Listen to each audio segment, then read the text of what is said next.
এ তরুতে তৃণে প্রাণ আপনারে চিনে।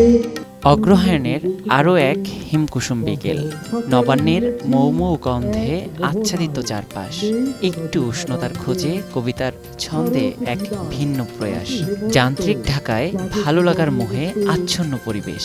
হেমন্তের ধ্রুব তারা আমাকে ডাকে, হেমন্তের বাদুর আমাকে টেনে নেয়, হেমন্তের আকাশ থেকে অসংখ্য রোদ্দুরের ডিম পড়ে এবং কুসুম হয়ে ছড়িয়ে যায় আলোর কিনারে কিনারে।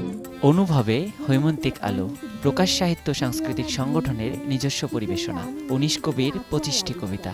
আমি রোজ ভাবি ফসলটা নাবি, আরো কটা দিন যাক, ভরা অঘ্রাণে ঘটে না তো কোনো দৈব দুর্বিপাক। জসিমউদ্দিন, সুফিয়া কামাল, সুকান্ত, নজরুল, রবীন্দ্রনাথ, জীবনানন্দ দাশের কবিতা যেমন ছিল, স্থান পেয়েছে দিলারা হাফিজ, তপন বাগচি, মতিন রায়হানের কবিতাও। সঙ্গীতা, শিরিন, শৌকত, যুথিদের কণ্ঠ যেন ভীষণ জীবন্ত। এই সব উৎসাহে ওইখানে মাঠের ভিতর ঘুমাতেছে কয়েকটি পরিচিত লোক আজ কেমন নিবিড়। শীতের রুক্ষতার প্রস্তুতি শুরু হেমন্তে, যেন প্রকৃতির বড্ড আদরে কাঁচা সোনা। হেমন্ত ধানকন্যা, গানকন্যাও বটে।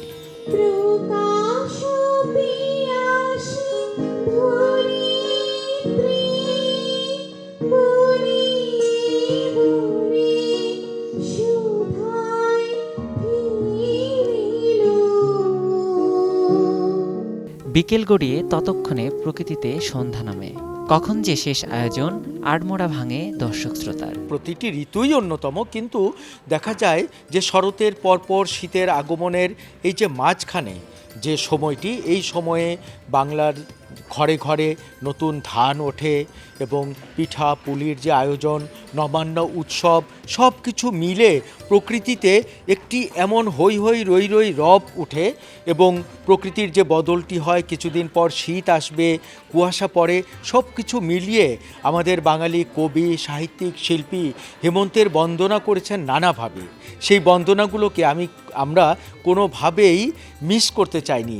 ষড়ঋতুর দেশে হেমন্ত আসে ধীরে, চলে যায় দ্রুত, আক্ষেপ রেখে যায়, মনের কোণে বলে যায় তুমি আবার এসো।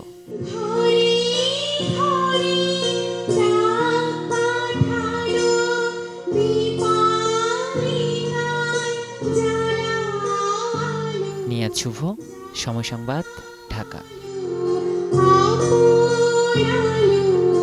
সাজালো ধরে